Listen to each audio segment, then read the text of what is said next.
जय जगन्नाथ। जय जगन्नाथ। जय जगन्नाथ। जय श्री राम। जय श्री राम। एठी उपस्थित समस्त मान्यगण व्यक्तिन को मोर नमस्कार। देवी मां चामुंडा, चंडी मंदिर, डमडमणी पीठ,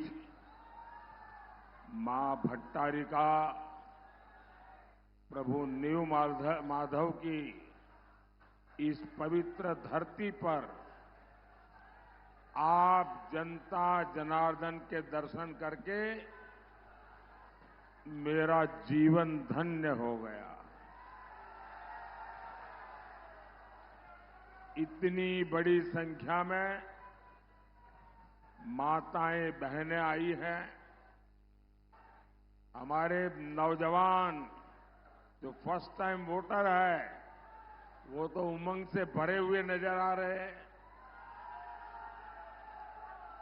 आपका उत्साह, आपका जोश ये दिखा रहा है कि 25 साल बाद ओडिशा नया इतिहास रचने जा रहा है। ओडिशा में 10 जून को भाजपा का पहला सीएम शपथ लेगा, ये तय है।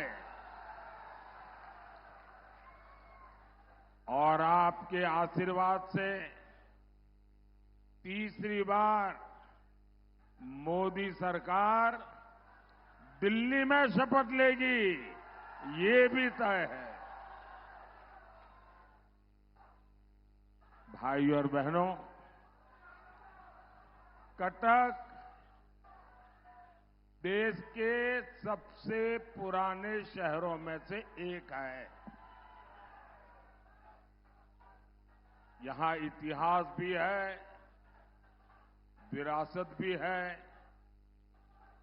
यहां नेताजी सुभाष चंद्र बोस,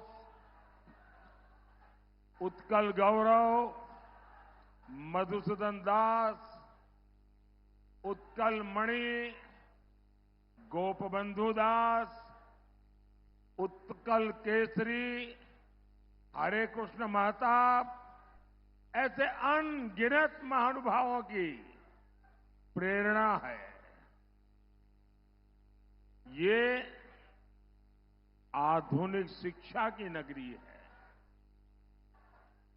ये विकसित भारत का सामर्थ्य बढ़ाने वाली धरती है। साथियों, जिस कटक का, जिस ओडिशा का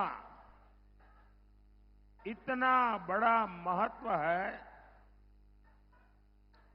उसे क्या कोई ऐसा व्यक्ति संभाल सकता है जिसको ओडिशा की संस्कृति की समझ न हो,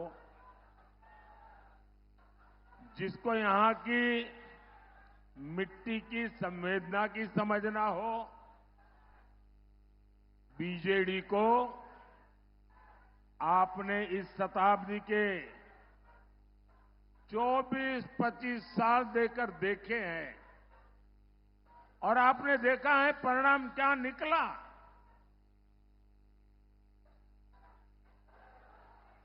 अब अगले 25 वर्ष उड़ीसा के विकास के लिए बहुत जरूरी है।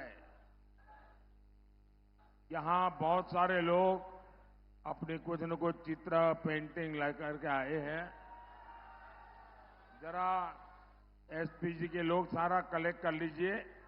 जो नौजवान और बच्चे कुछ लाए हैं, पीछे अपना नाम पता लिख दें, मैं जरूर आपको चिट्ठी भेजूंगा।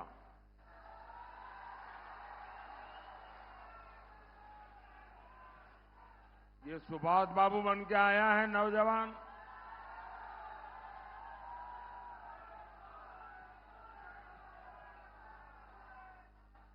बोलिए भारत माता की, भारत माता की। जिसको जो देना है अभी दे दो, बाद में मुझे कोई रह जाए ऐसा न हो।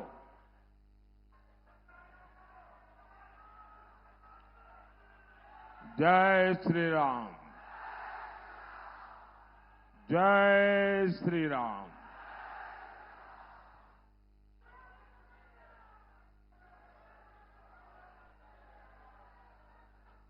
साथियों, ओडिशा को अब बीजेडी की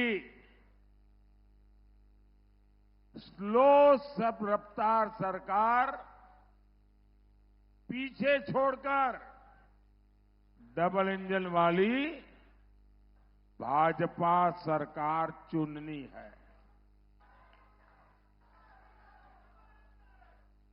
और मेरा आपसे आग्रह है, अभी मीडिया वालों ने, कुछ लोगों ने शुरू कर दिया है कि यहां हंग असेंबली बनेगी, हंग असेंबली बनेगी।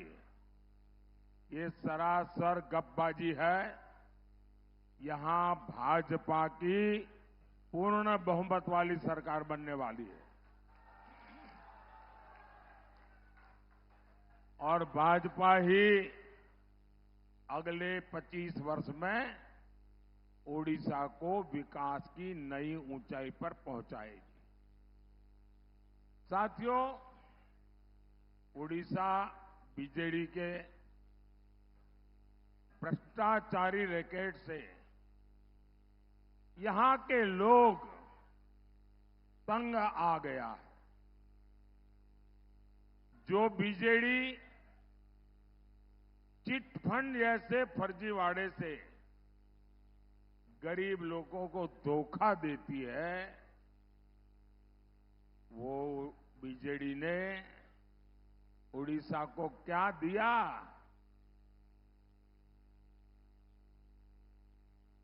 अगर बीजेडी ने उड़ीसा को दिया है तो लैंड माफिया दिया है, सैंड माफिया दिया है, कोल माफिया दिया है, माइनिंग माफिया दिया है और बीजेडी के विधायक और मंत्री 24/7 इसी में लगे हुए हैं। अब ऐसे में यहां इंफ्रास्ट्रक्चर का विकास संभव है क्या? संभव है क्या? यहां इन्वेस्टमेंट आ सकता है क्या? यहां रोजगार बन सकता है क्या? मैं तो हैरान हूं, मेरे यहां गुजरात में शायद उड़ीसा का कोई ऐसा ब्लॉक नहीं होगा वहां के लोग गुजरात में आकर के रोजी रोटी न कमाते हो। जो प्रदेश इतना समृद्ध है, उस प्रदेश को ऐसे बर्बाद करने वाले लोगों को ये चुनाव तो सजा करने के लिए चुनाव है। उन लोगों को, भाई और बहनों, बीजेडी सरकार कैसे काम करती है, इसका कच्चा चिट्ठा अब जनता के सामने आ रहा है। जब से मोदी सरकार बनी है, तब से ओडिशा के विकास के लिए मैंने रिकॉर्ड पैसा दिल्ली से भेजा है। पहले टैक्स का जितना पैसा केंद्र सरकार से उड़ीसा को आता था, मोदी ने उससे 3 गुना ज्यादा पैसा उड़ीसा को दिया है। कांग्रेस की सरकार के दौरान जब पुरानी खनन नीति थी, तब उड़ीसा को करीब 5,000 करोड़ रुपए मिलते थे। मोदी ने नई खनन नीति बनाई। आज ओडिशा को खनन से ही लगभग 50,000 करोड़ रुपए की आय हो रही है। अब आप सोचिए, कांग्रेस के जमाने में 5,000 करोड़, मोदी के जमाने में 50,000 करोड़ रुपया यहां मिलता है। इसके अतिरिक्त डिस्ट्रिक्ट मिनरल फंड के तहत भी उड़ीसा को 26,000 करोड़ रुपए से अधिक मिल चुके हैं। यानी मोदी सरकार यहां पहले के मुकाबले कई गुना ज्यादा पैसे भेज रही है। लेकिन उड़ीसा में बीजेडी की भ्रष्ट सरकार इस पैसा का गोलमाल कर रही है। मैं उड़ीसा के करीब करीब हर जिले में जा चुका हूं। यहां सड़क, बिजली, पानी, स्कूल, कॉलेज, अस्पताल, हर चीज का अभाव है। तो ये पैसा किसकी जेब में गया? यहां कटक में ही देखिए, जल भराव का कितना बड़ा संकट हर साल रहता है। मैं यहां हाईवे के, रेलवे के इतने सारे प्रोजेक्ट भेजता हूं, लेकिन बीजेडी के नेताओं को जब तक कट कमीशन नहीं मिलता, तब तक वो हर प्रोजेक्ट को लटकाए रखते हैं। बीजेडी नेता अपने करीबी ठेकेदारों को ही ठेके दिलवाकर आपको हर तरफ से लूट रहे हैं। आप मुझे बताइए, उड़ीसा के साथ ये जो लूट चल रही है, ये लूट बंद होनी चाहिए क्या? ऐसा नहीं दोनों हाथ ऊपर करके पूरी ताकत से बताइए। ये लूट बंद होनी चाहिए, ये लूट बंद होनी चाहिए। ये लूट कौन बंद करेगा? ये लूट बंद कौन करेगा? ये लूट कौन करेगा? मोदी मोदी मत करो, ये आपका एक वोट है ना, वो ये लूट बंद करेगा। आपके वोट की ताकत है जो उड़ीसा का भाग्य बदल सकती है। भाइयों और बहनों, बीजेडी के इस भ्रष्टाचार का बहुत बड़ा नुकसान हमारे नौजवानों का ही हो रहा है। यहां से नौजवानों को पलायन करना पड़ता है। बीजेडी सरकार यहां निवेश के लिए उचित माहौल नहीं बना पाई। एक माफिया है, एक माफिया है जो हर सेक्टर पर कब्जा करके बैठा हुआ है, और वो माफिया ऐसा है कि यहां कंपटीशन आने ही नहीं देता। 10 जून को हमारी सरकार आने दीजिए, भाजपा सरकार इस माफिया की कमर तोड़ने वाली है। साथियों, मोदी सरकार शिक्षा, कौशल, विकास और आत्मनिर्भर भारत पर बल दे रही है। 10 साल में ओडिशा को IIM, IISER Brahmapur, institute of chemical technology Bhubaneswar, ऐसे अनेक संस्थान मिले हैं। टेक्नोलॉजी और टेक्सटाइल से लेकर इथेनॉल तक हर सेक्टर में मोदी सरकार ने बड़े लक्ष्य रखे। इससे कटक में भी उद्योगों की संभावनाएं बढ़ेगी। और अभी हमारे मित्र मेहताब जी मुझे बता रहे थे कि यहां पहले इतने उद्योग थे, एक के बाद सबको ताले लग गए। यहां का आर्थिक जीवन तबाह हो गया है, और इससे यहां के नौजवानों को सबसे ज्यादा नुकसान हुआ है।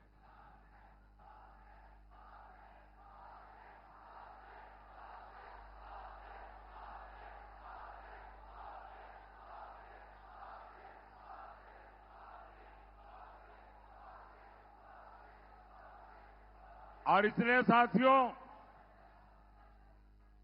हमें यहां निवेश चाहिए, हमें उद्योग चाहिए, हमें पुराने उद्योगों का पुनर्जीवन चाहिए साथियों। और वो जब होगा, और मैं आपको दिलाता हूं विश्वास, ये भाजपा में ताकत है, वो कर सकती है।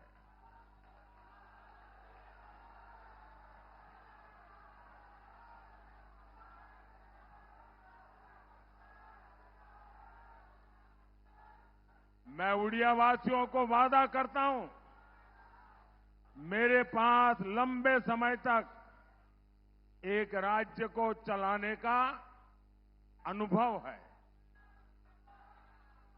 भले मैं दिल्ली में प्रधानमंत्री रहूंगा, लेकिन उड़ीसा में जो बीजेपी का मुख्यमंत्री बनेगा, उड़ीसा में जो बीजेपी की सरकार बनेगी, उसको कभी भी कोई तकलीफ नहीं आने दूंगा।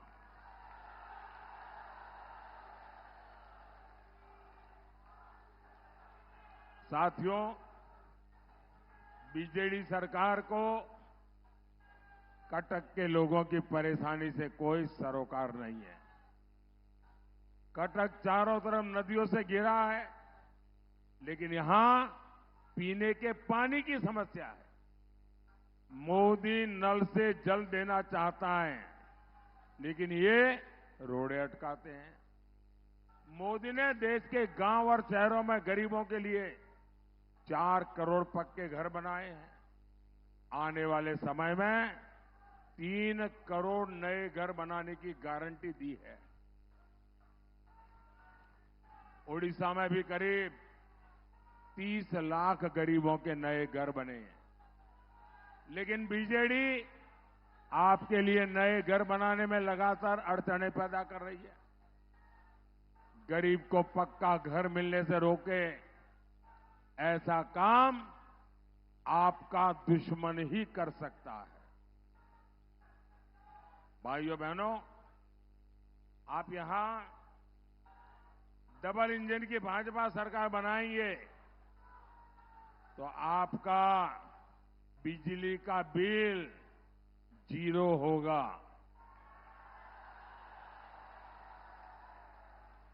बिजली का बिल 0। इतना ही नहीं, आप बिजली बेचकर कमाई करेंगे।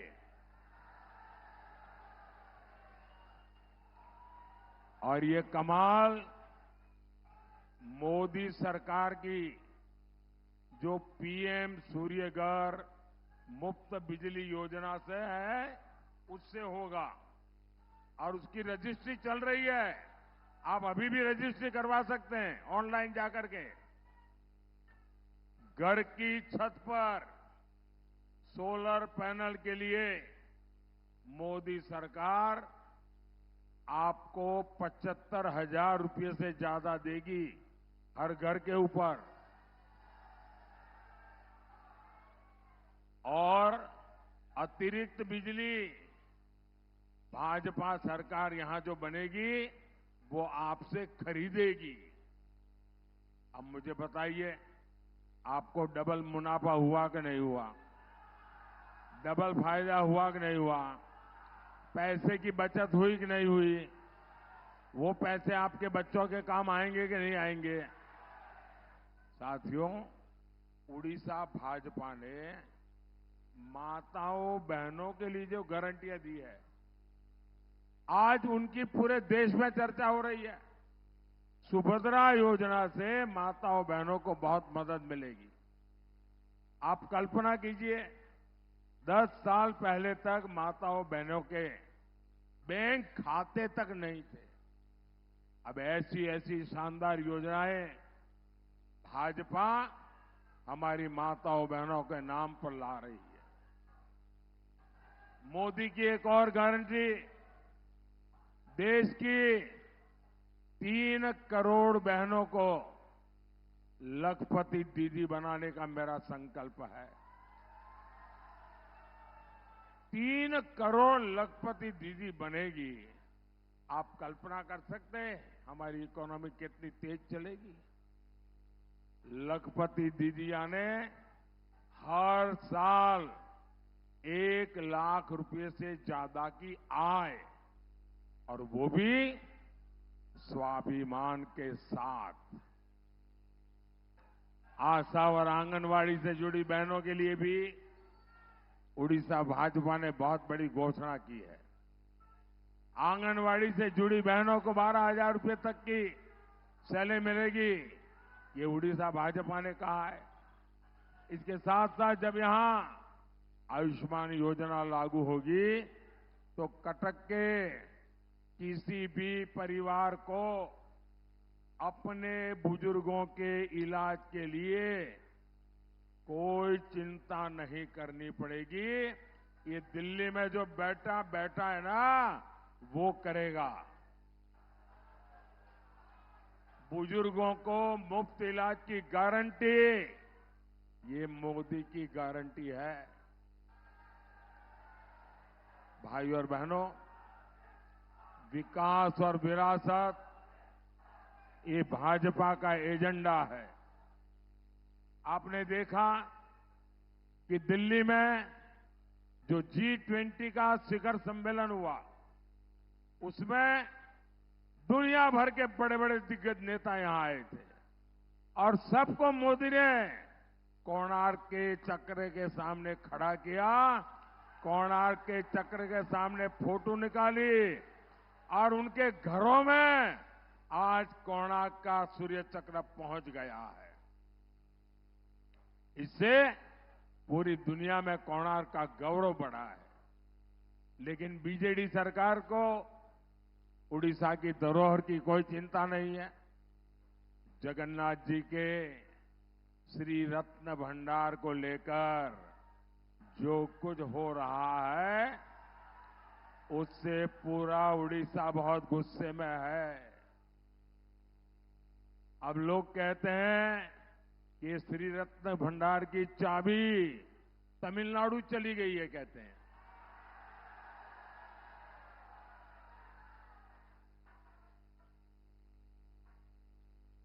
अभी किसने भेजी है भाई तमिलनाडु? ये तमिलनाडु कौन ले गया है? कौन ले गया है? ऐसे लोगों को माफ करोगे क्या? जिस तरह श्री रत्न भंडार की चाबी खो गई और फिर जांच रिपोर्ट को दबा दिया गया, और इस मामले पर बहुत बड़े गंभीर सवाल उठते हैं। लेकिन मैं उड़ीसा के मेरे भाई बहनों को कहना चाहता हूं,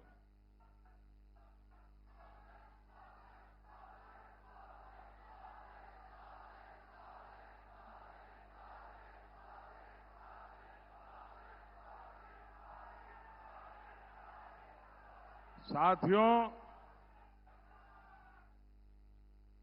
ये मोदी है।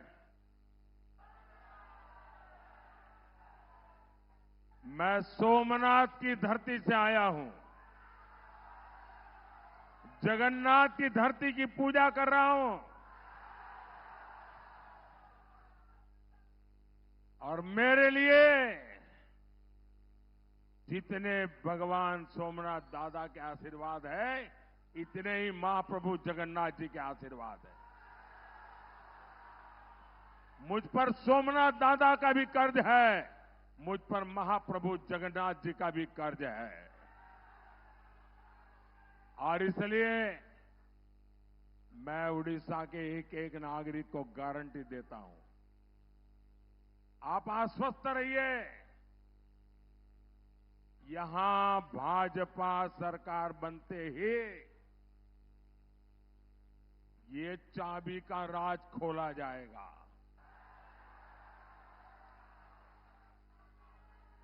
जांच रिपोर्ट आपके सामने आएगी, और अगर किसी ने गड़बड़ की है तो मोदी किसी को छोड़ता नहीं है।